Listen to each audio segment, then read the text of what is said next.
In our everyday lives on the ground, we use optical fibers for really high-speed communication, and that capability has been adapted for use in space near Earth.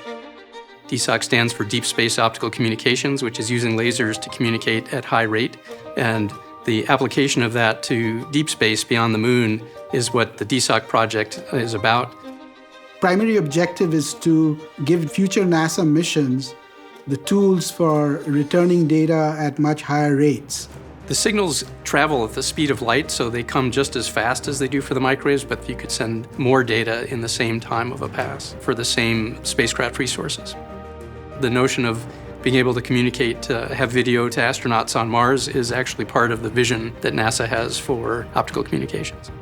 DSOC consists of a flight terminal that flies on the Psyche spacecraft, and then a ground network that has a station for transmitting up to the spacecraft and then receiving the laser signal down from the spacecraft. Here we have to send a laser beam from Earth that the spacecraft has to receive, use as a pointing reference, and then initiate the communication link. So it's a very flight and ground joined at the hip kind of telecommunication system.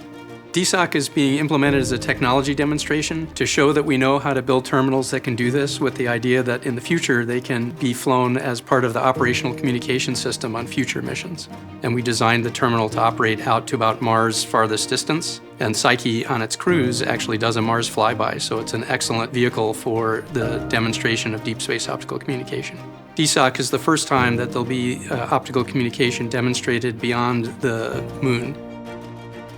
The leap that DSOC is taking is huge. I can't express in words, what this will mean to actually see bits that were transmitted from deep space spacecraft received on the ground, and we can verify that, hey, we got the bits that you sent, here they are. Before that moment of elation and joy, there's a lot of work that we still need to do and think through. And so this is a stepping stone for a future operational capability that NASA's committed to. There's a lot of activity in space and a lot of collaborative work that goes on, and it's very exciting to be part of.